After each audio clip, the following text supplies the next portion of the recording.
तो हम class 10th linear equation in two variable को चैप्टर को समझेंगे और कैसे ये चैप्टर स्टार्ट है वहाँ से देखते हैं। सबसे पहले तो ये आता है कि देखना है हमें स्टैंडर्ड फॉर्म क्या होता है linear equation in two variable का। तो देखो ये एक स्टैंडर्ड फॉर्म है। स्टैंडर्ड फॉर्म मतलब वो दिखता कैसा है, तो इस तरह से दिखेंगे जितने भी लीनियर इक्वेशंस होंगे टू वेरिएबल्स के, वो ऐसे दिखेंगे। इसी को हम लोग कहते हैं स्टैंडर्ड फॉर्म। ओके, तो देखो जैसे ये एग्जांपल गिवन है, तो ये ax plus B Y plus c ऐसे फॉर्म में देखो दिख रहा है कि नहीं। ax प्लस 2i देखो ऐसा ही है।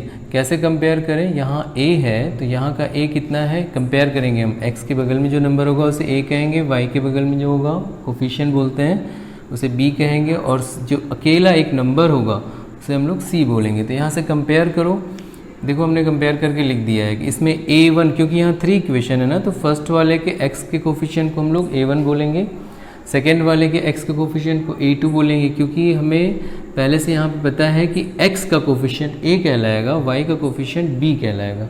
तो फर्स्ट वाला है ये पहला है, इसलिए हम सभी के कोफिशिएंट को 1 दे रहे हैं। ठीक है, x1 x के वेरिएबल को वेरिएबल x जो वेरिएबल है उसके बगल में जो कोफिशिएंट है उसको हम लोग a1 कहेंगे, y के बगल में b1 और जो अकेला नंबर है उसे हम लोग c1 बोलेंगे।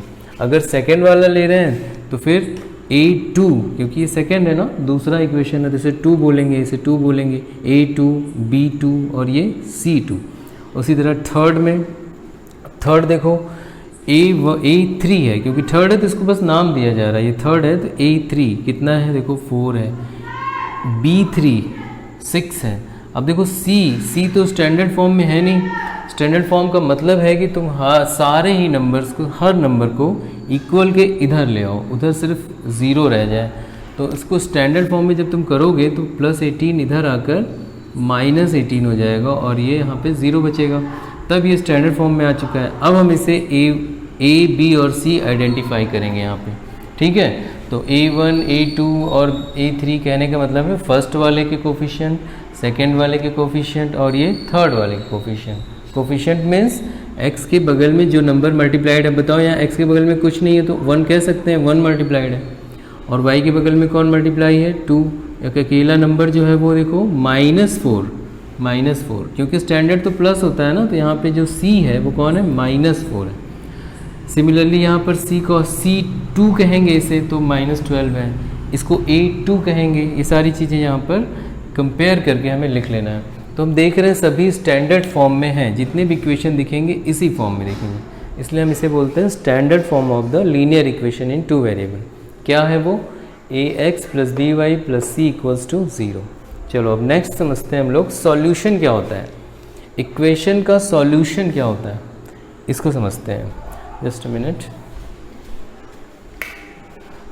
तो देखो इक्वेशन का सॉल्यूशन क्या होता है, जैसे ये तुम लोग क्लास 6-7 के इक्वेशन है, तो हमने क्या समझा था, इक्वेशन किसे कहते हैं, सॉल्यूशन किसे कहते हैं। हमने कहा था, अगर तुमने समझा होगा तो तुम्हें ये बताया गया होगा कि वो नंबर फाइंड करो जिसमें 3 माइनस करने पर 4 आता है, तो वही उसका सॉल्यूशन कहलाता था। यहाँ क्या कहा जा रहा है, वो नंबर फाइंड करो जिस p कौन सा नंबर है जिसको 2 से मल्टीप्लाइड करके उसमें से -4 करें तो 2 आ जाए, है ना। सिंप्लीफाइड प्रॉब्लम ले रहे हैं। वैसे तो ये एज हो सकती है, कोई भी प्रॉब्लम हो सकती है, जैसे तुमने लगाए होंगे इक्वेशन की वर्ड प्रॉब्लम्स तुमने अगर लगाए होंगे तो उसमें क्या क्या रहता है, बहुत तरह की प्रॉब्लम होती है। कभी एज की बात करता है, फादर की एज, सन की एज से इतनी गुनी है, ये सब बातें, और नंबर्स की भी बात। तो सिंप्लीफाइड हम लोग प्रॉब्लम ले रहे हैं कि कोई नंबर बताओ जिसमें से 3 माइनस करने पर 4 आता है, तो वही नंबर उसका सॉल्यूशन कहलाएगा। वो कौन सा नंबर है वो इसका सॉल्यूशन हो जाएगा, है ना। x क्या है, उसी तरह वो नंबर बताओ p कौन सा नंबर है जिसको 2 से मल्टीप्लाई करके उसमें से -4 करने पर 2 आता है, तो वो अगर तुमने नंबर पता कर लिया p, तो वही उसका सॉल्यूशन कहलाएगा। सिमिलरली यहाँ पे linear equation in two variable में भी ऐसी ही कंडीशन है, लेकिन यहाँ पे तुम्हें 2 नंबर्स बताने हैं। वो कौन से 2 नंबर हैं, जैसे यहाँ समझो, वो कौन से 2 नंबर्स हैं जिनको ऐड करने पर 14 आता है, साथ ही साथ उन दोनों नंबर को माइनस करने पर 4 आता है। तो क्या समझ में आया, तुम्हें ऐसे 2 नंबर पता करने हैं जो 2 कंडीशन एक साथ सेटिस्फाई करते हो। ये भी करते हो कि जोड़ने पर 14 आए और घटाने पर 4 आए, दोनों काम करते हो, तो क्या इसका मतलब दोनों को सेटिस्फाई करते हो, तो ये पेयर में हो गए कि नहीं, इसीलिए हम लोग इसको बोल रहे हैं पेयर ऑफ लीनियर इक्वेशन। तो ऐसा सॉल्यूशन एक्स और वाई की ऐसी वैल्यू फाइंड करनी है जो इसे भी सेटिस्फाई करे और इसे भी सेटिस्फाई करे। यहाँ तो एक ही था, एक ही वैल्यू फाइंड करनी थी जो इसे सेटिस्फाई करते एक ही जगह पर, कि कौन सा नंबर है 3 से माइनस कर दें तो 4 आए। पर यहाँ दोनों जगह दोनों कंडीशन होनी चाहिए। ऐसे दो नंबर बताओ जिनको जोड़ने पर 14 भी आए और सब्ट्रैक्ट करने पर 4 आए, तो वो अगर वो नंबर हम फाइंड कर लेंगे तो वही उसके सॉल्यूशन कहलाएंगे। ठीक है। और उसी तरह यहाँ पे देखो ऐसा कौन सा नंबर है जिसको 3 से मल्टीप्लाई करके दो नंबर्स, पहले नंबर को 3 से मल्टीप्लाई करें तो उसमें से दूसरे को नंबर को माइनस करें तो 3 आता है, साथ ही साथ पहले नंबर को 9 से मल्टीप्लाई करके दूसरे नंबर को 3 से मल्टीप्लाई करके माइनस करने पर 9 आता है। तो x और y वो कौन से दो नंबर हैं जो इन दोनों कंडीशन को सेटिस्फाई करें, ये भी कर रहे हो और ये भी कर रहे हो, तो वो वैल्यू x और y की इन इक्वेशंस की सॉल्यूशन कहलाएगी। अब ये देखना है क्या ऐसे एक ही नंबर होंगे x और y, क्या दो ही होंगे, जैसे x मान लो 3 हुआ और y 4 हुआ, तो क्या यही दो नंबर हैं जो इन दोनों को सेटिस्फाई करते हैं, या और भी ऐसे नंबर हैं जिनको जोड़ें तो 14 आए। अब भाई जैसे x 10 हो ये 4 हो तो भी तो 14 आएगा, ये 8 हो ये 6 हो तो भी तो 14 आएगा। तो क्या ऐसा है कि सिर्फ x और y की एक ही वैल्यूज़ हैं जिनको जो इन्हें सेटिस्फाई करती हैं, या और भी हैं ऐसे नंबर्स जिनको ऐड करें तो 14 आए और सब्ट्रैक्ट करें तो 4 आए। अगर एक ही नंबर हैं, कोई एक ही नंबर मिलते हैं, जैसे मान लो कि x की एक वैल्यू मिल जाए, एक y की मिल जाए, उसके अलावा और कोई ना मिले, जैसे यहाँ पे 8 और 6 हो, है ना, और कोई भी नंबर हो सकता है यहाँ पे, उसके अलावा कोई और ना मिले, दो ही नंबर मिले, तो हम कहेंगे इस पेयर ऑफ इक्वेशन के सिर्फ एक ही सॉल्यूशन है। एक ही तो हुआ ना, ये नहीं कहोगे दो सॉल्यूशन है, क्योंकि सॉल्यूशन यहाँ का मतलब है x और y दोनों की वैल्यू क्या है, तो एक सॉल्यूशन हुआ, x और y का एक ही वैल्यू आ रही, एक x और एक y। क्या ऐसा भी हो सकता है कि और भी वैल्यूज़ हों, तो हम कहेंगे हाँ, तो फिर अगर ऐसा है, पॉसिबल है, तो कहेंगे कि मैनी सॉल्यूशन है, मोर देन वन सॉल्यूशन। क्या ऐसा हो सकता है कि ऐसा कोई नंबर नहीं है जिसको ऐड करने पर 14 आए, दो ऐसे कोई नंबर नहीं है जिनको ऐड करने पर 14 आता है और सब्ट्रैक्ट करने पर 4 आता है, तो हम कहेंगे कोई सॉल्यूशन नहीं है ना। तो ये 3 कंडीशंस तुम्हें यहाँ पे चेक करनी है पहले एक्सरसाइज में, कि चेक करिए कि किसी पेयर ऑफ इक्वेशन के कितने सॉल्यूशन है, वन सॉल्यूशन है, इनफाइनाइटली मैनी सॉल्यूशन है, या फिर नो सॉल्यूशन है। तो उसके कहने का यही मतलब है। समझ गए बात को? फिर से एक बार देख लेते हैं। वन सॉल्यूशन कहने का मतलब कि केवल दो ही नंबर x और y, दो ही ऐसे नंबर मिलेंगे जिनको जोड़ने पर भी 14 आए और घटाने पर 4 आए, उनके अलावा और कोई नंबर ऐसे नहीं हो, तो हम कहेंगे इस इक्वेशन का केवल एक सॉल्यूशन है। और अगर ऐसे और नंबर मिल जाएं जिनको ऐड करने पर 14 और सब्ट्रैक्ट करने पर 4 आता, और भी नंबर मिले, तो हम कहेंगे और सॉल्यूशन है, मोर देन वन सॉल्यूशन है। और क्या ऐसे हैं कि बहुत सारे, जितने नंबर चाहो, कोई भी नंबर ऐड करने पे 14 आ सकते हैं और सब्ट्रैक्ट करने पर 4 आ सकते हैं, तो कहेंगे मैनी सॉल्यूशंस है। वैसे यहाँ पे भी यही समझेंगे, ठीक है। तो अगर सिर्फ दो ही नंबर मिलते हैं x और y के, मतलब x की एक वैल्यू और y की एक वैल्यू, तो हम कहेंगे वन सॉल्यूशन। और ऐसे और भी नंबर मिल जाएं तो हम कहेंगे मैनी सॉल्यूशन, जो दोनों काम कर रहे हो, जोड़ने पर 14 और सब्ट्रैक्ट 4। और अगर ऐसे कोई नंबर नहीं मिलते जिनको ऐड करने पर 14 आता है और सब्ट्रैक्ट करने पर 4 आता है, तो हम कहेंगे इस इक्वेशन का कोई सॉल्यूशन नहीं है। तो इनको पता करने का तरीका क्या है, मेथड क्या है? क्या हम सोच कर थोड़ी पता करेंगे? जैसे यहाँ सोच कर थोड़ी ना पता करते थे, एक मेथड था ना, ट्रांसपोज कर देते थे, इसको उधर भेजते थे और फिर फाइंड हो जाता था। वैसे ही इन्हें कैसे हम लोग फाइंड करें? तो इन्हें फाइंड करने के लिए तुम्हें 4 मेथड, फर्स्ट एलिमिनेशन मेथड, फिर इसको क्या करेंगे हम लोग, substitution method, second graphical method, third graphical method, और फोर्थ हमें देखना है क्रॉस मल्टीप्लिकेशन मेथड। ठीक है, 4 मेथड हैं इनको पता करने के, इन नंबर्स को जो इन दोनों को सेटिस्फाई कर रहे हो। तो हम 1 बाय 1 करके सभी मेथड सीखेंगे। ठीक है, तो चलो हम लोग सॉल्यूशन स्टार्ट करते हैं फर्स्ट मेथड से। और पहले हम एक्सरसाइज फर्स्ट करते हैं, जिसमें तुम्हें सॉल्यूशन करने को नहीं कहा जाएगा, सिर्फ इतना कहा जाएगा कि पता करो कि इसके कितने सॉल्यूशन हैं, 1 है, मैनी सॉल्यूशन है, या फिर कोई सॉल्यूशन नहीं है। 3 कंडीशंस है, 1 सॉल्यूशन, मैनी सॉल्यूशन, कोई सॉल्यूशन नहीं। 3 ही बातें तुम्हें बिना सॉल्व किए पता करना है। तो वो देखेंगे हम लोग कैसे पता करते हैं। उसके बाद हम लोग सॉल्यूशन करना सीखेंगे कि वो नंबर्स हम पता कैसे करें, तो वो नेक्स्ट एक्सरसाइज में होगा। तो चलो अब हम न्यूमेरिकल्स स्टार्ट करते हैं। Okay, so let's start now. तो और हमें समझनी है कि अभी हमें ये जानना है कि इसे हम लोग लीनियर इक्वेशन क्यों कहते हैं, इसे हम लोग लीनियर क्यों कह रहे हैं। जितने इक्वेशन लीनियर क्यों, अब हम समझ चुके हैं लीनियर क्यों कह रहे हैं, शायद बताया भी। क्योंकि हम जब भी इनका अभी ग्राफ ड्रॉ कर रहे थे, इससे प्रीवियस वीडियो में जब हम ग्राफ ड्रॉ कर रहे थे तो हमने देखा सभी लीनियर इक्वेशन का जो ग्राफ है वो एक स्ट्रेट लाइन आ रहा था। जब हम यहाँ पे ग्राफ ड्रॉ कर रहे थे, जितने भी लीनियर इक्वेशंस थे, बताया था ना इस वीडियो में, प्रीवियस वीडियो में दिखाया था ना, ग्राफ प्लॉट कर करके, कोई यहाँ से जा रही लाइन तो कोई यहाँ से जा रही है, तो कोई ऐसे जा रही है। कोई भी लाइन, कोई भी ग्राफ, जितने भी ग्राफ हमने ड्रॉ किए थे वो कैसे थे, स्ट्रेट लाइन थी। और किसके ग्राफ थे वो, इन्हीं इक्वेशंस के ग्राफ थे। इसलिए हम इनको कहते हैं कि लीनियर इक्वेशन है, क्योंकि इनका ग्राफ एक लाइन रिप्रेजेंट करता है, एक लाइन को रिप्रेजेंट करता है, इसलिए ये क्या कहलाते हैं, लीनियर इक्वेशन। और शॉर्ट मेथड इसको पहचानने का है। जब कभी भी तुम देखोगे अगर कोई इक्वेशन लिखा हुआ है, वहाँ पे जो वेरिएबल्स है, वेरिएबल मीन्स x और y है, अगर उनके ऊपर कोई पावर नहीं है, मीन्स 1 है पावर अगर 1 है, यहाँ पर देखो कोई पावर नहीं, दैट मीन्स यहाँ पे पावर 1 है ना, तो 1 पावर है सब जगह, देखो 1 है, तो उन्हें हम समझ लेंगे कि ये लीनियर इक्वेशन है, इनसे एक लाइन ही रिप्रेजेंट होगी, ये याद रखेंगे हमेशा, ठीक है। तो लीनियर इक्वेशन क्यों कहते हैं ये समझ में आया। तो चलो अब सॉल्यूशन करते हैं।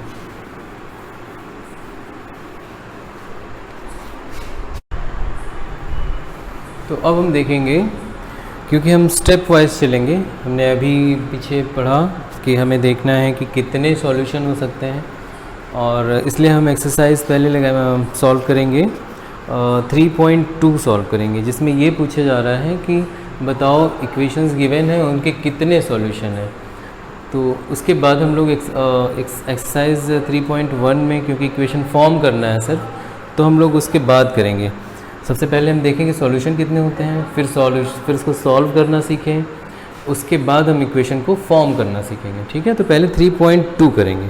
तो चलो हम ये पता करें कि कोई इक्वेशन अगर हमें गिवन है तो बिना सॉल्व किए हम कैसे जान सकते हैं कि इसके कितने सॉल्यूशन हैं ना। अभी बताया था कितने सॉल्यूशन कहने का क्या मतलब है, एक है या मैनी सॉल्यूशन है या कोई सॉल्यूशन नहीं है। तो हम कैसे जानेंगे विदाउट सॉल्विंग द इक्वेशन। तो लेट्स स्टार्ट।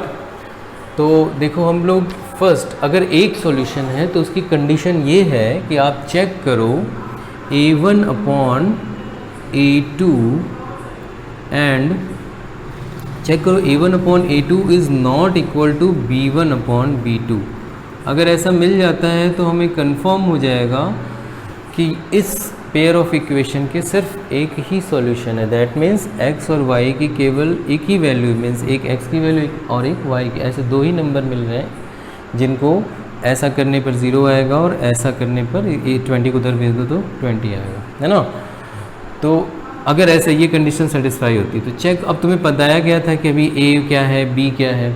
x के बगल में जो नंबर होता है जिसे हम लोग कोफिशिएंट कहते हैं उसे हम लोग a कहेंगे, y के बगल में जो नंबर है उसे b कहेंगे। फर्स्ट वाला इक्वेशन है ये, इक्वेशन नंबर ये फर्स्ट है, इक्वेशन नंबर ये सेकंड है। तो फर्स्ट वाले a को a1 बोलेंगे, सेकंड वाले a को, सेकंड वाले इक्वेशन के a को a2 बोलेंगे, फर्स्ट वाले b को b1 बोलेंगे और सेकंड वाले b को b2 कहेंगे, ठीक है। c को c1 और सेकंड वाले c को c2 बोलेंगे। तो अब अगर ये कंडीशन सेटिस्फाई होती है इस इक्वेशन में तो इसका मतलब है इस इक्वेशन के सिर्फ एक ही सॉल्यूशन है, मतलब x और y ऐसे 2 ही नंबर हैं जो इसको सेटिस्फाई करते हैं। तो चलो देखो, चेक करो a1, यहाँ देखो जब बगल में कुछ नहीं होता तो वहाँ क्या होता है, 1 होता है।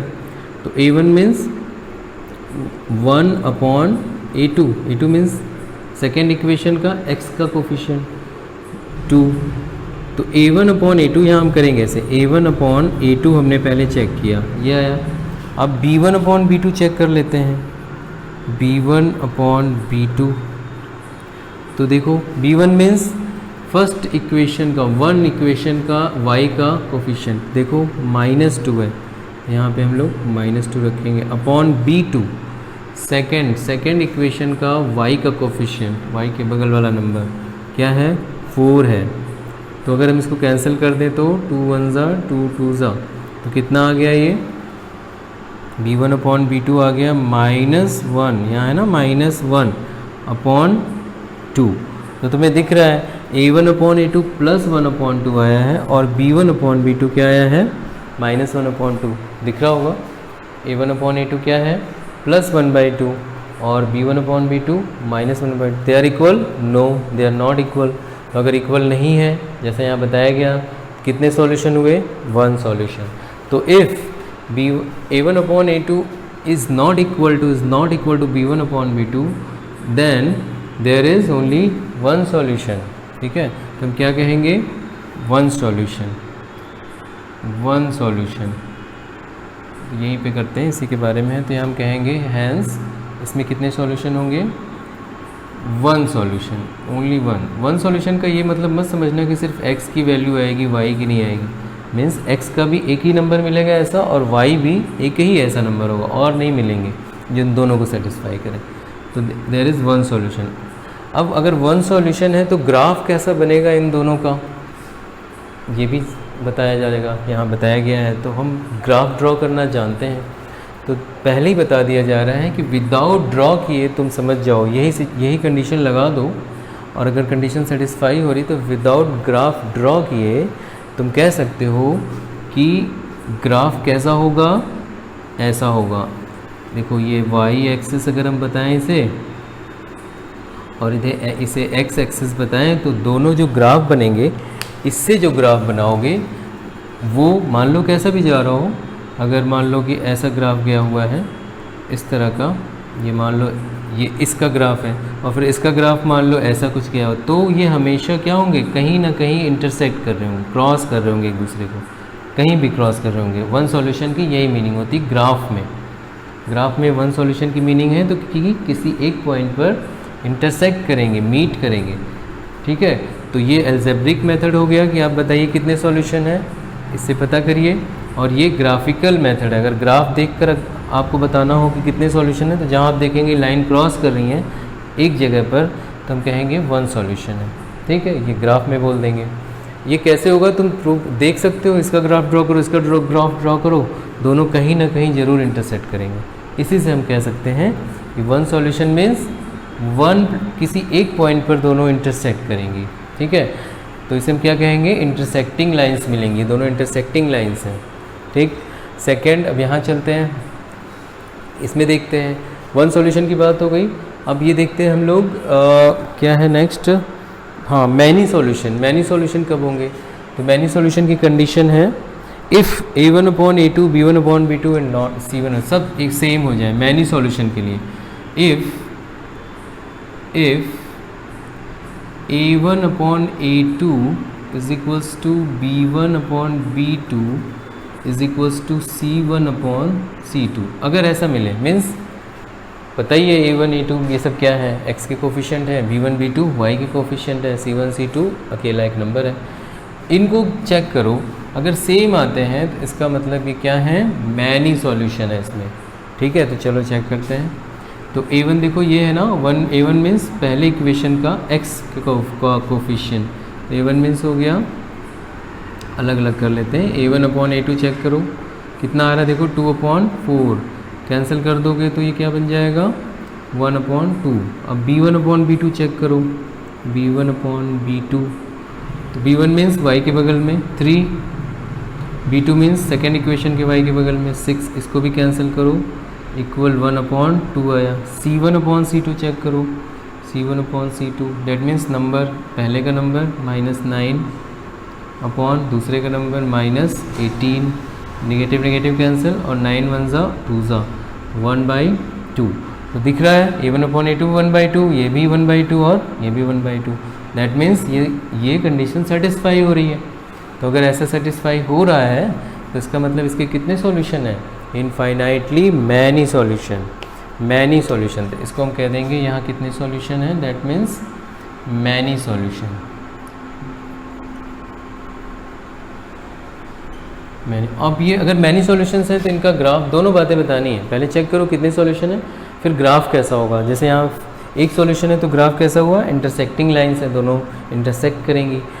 यहाँ देखें ग्राफ कैसा है, जब मैनी सॉल्यूशन होंगे तो ये एक के ऊपर एक लाइन को क्या कहते हैं, इस तरह से कोइंसिडेंट होंगी, एक के ऊपर एक लाइन, कोइंसिडेंट लाइन, ठीक है, हिंदी में से संपाती बोलते हैं। एक के ऊपर एक होंगी, दोनों ग्राफ एक ही जगह आएंगे एक साथ, तो उसे हम कहेंगे मैनी सॉल्यूशन है। तो चलो यहाँ पे ग्राफ बना के दिखा सकते हैं। मैनी सॉल्यूशन का ग्राफ कैसा होगा, both lines will be coincident lines, है ना। तो ये हो गया, ये देखो, तो ग्राफ इसका हो जाएगा ऐसा कुछ। मान लो फर्स्ट वाले का ग्राफ कैसा भी बन सकता है, ग्राफ ड्रॉ करना हमने सीखा है। मान लो कि एक ग्राफ ऐसे जा रहा है फर्स्ट वाले का, इसका, तो सेकंड वाला भी इसी के ऊपर से जाएगा, कोइंसिडेंट लाइंस होंगी, तो ठीक है, तो यहाँ के इसके ऊपर से ही जाएगा। ये सेकंड वाले का ग्राफ ड्रॉ कर रहे हैं, तो एक के ऊपर एक कोइंसिडेंट लाइन ऐसी मिलेंगी, जिसे हम कहेंगे मैनी सॉल्यूशन। ग्राफिकल में ऐसा दिखेगा, ठीक। अब नेक्स्ट लास्ट देखते हैं नो सॉल्यूशन का। तो नो सॉल्यूशन की कंडीशन है if A1 upon but not equal to C1 upon C2। यहाँ की कंडीशन है, देखो यहाँ की कंडीशन हम अलग बनाते हैं इधर, और ये फर्स्ट कंडीशन थी। अब यहाँ देखते हैं मैनी सॉल्यूशन के लिए, मैनी सॉल्यूशन हो गया। इन नो सॉल्यूशन क्या होगा, तो देखो अगर if A1 upon A2 is equals to B1 upon B2 but not equal to C1 upon C2, तो हम कहेंगे नो सॉल्यूशन। तो यहाँ हम लिख देंगे नो सॉल्यूशन, नो सॉल्यूशन। तो पहले चेक करते हैं, चलो ऐसा है कि नहीं यहाँ पे। तो let's check. A1 means x के बगल में जो नंबर है, चेक करो, चलो A1 अपॉन A2, x के बगल में कोई नहीं है, डेट मीन्स 1 है। A2 सेकेंड इक्वेशन के 2 है, और उसके बाद B1 upon B2, B1 upon B2 check करो, y के बगल में B1 होता है, फिर इसके y के बगल में B2 हो गया, कैंसिल कर दो, 1/2 आया। फिर C1 अपॉन C2, C1 क्या है, फर्स्ट इक्वेशन का नंबर, ओनली नंबर, जो अकेला नंबर है उसे हम C1 बोलेंगे, सेकेंड का जो अकेला नंबर उसे C2 बोलेंगे। ये कैंसिल हुआ नेगेटिव, और 4 1 ज़ा 4 3 ज़ा कितना आ गया, 1/3। तो इसका मतलब क्या है, देखो A1 upon A2 1/2, B1 upon B2 1/2। तो A1 अपॉन A2 और B1 अपॉन B2 तो इक्वल हैं, लेकिन C1 अपॉन C2 इक्वल नहीं आया इन लोगों के, तो ये कंडीशन सेटिस्फाई हो रही है। तो हम कहेंगे कि no solution, okay, they are not equal. अब कह सकते हैं हैंस A1 अपॉन A2 यहाँ लिख सकते हैं, जैसे इन सब में भी लिख सकते हैं। तो जो कंडीशन है वो लास्ट में हैंस करके लिख देंगे, जैसे यहाँ लिख सकते हैं हम लोग, यहाँ पे भी लिख दो hence A1 upon A2 is equals to B1 upon B2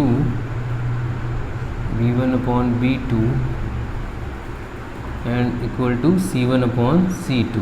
इसके बाद कहेंगे हैंस मैनी सॉल्यूशन, यहाँ लिख देंगे मैनी सॉल्यूशन। सिमिलरली यहाँ पे भी कर सकते हो, चलो समझ गए हो, लिखने की ज़रूरत नहीं है। यहाँ भी लिख सकते हैं, क्या लिखेंगे, A1 upon A2 is equals to B1 upon B2 and not equal to C1 upon C2, यहाँ पर लिखेंगे इसी तरह से ये कंडीशन, और कह देंगे नो सॉल्यूशन।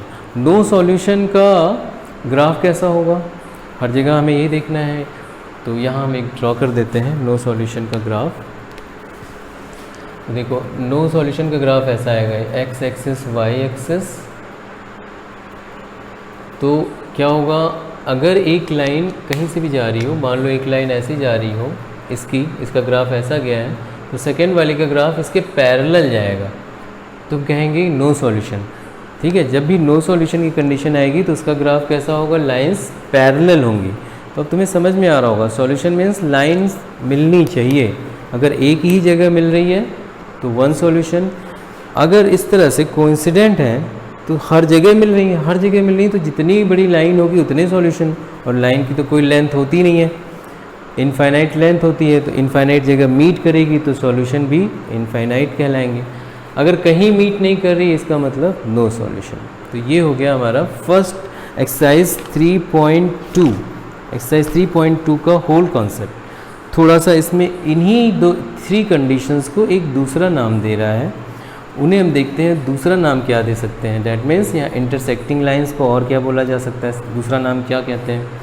और पैरेलल लाइंस जो हैं जो कहीं मीट नहीं करती उनको दूसरा नाम क्या बोला जा रहा है वो हम देख लेते हैं। ठीक है, तो पहले इसे समझ लो, फिर अब चलो वो समझते हैं कि दूसरा नाम क्या होता है। ठीक।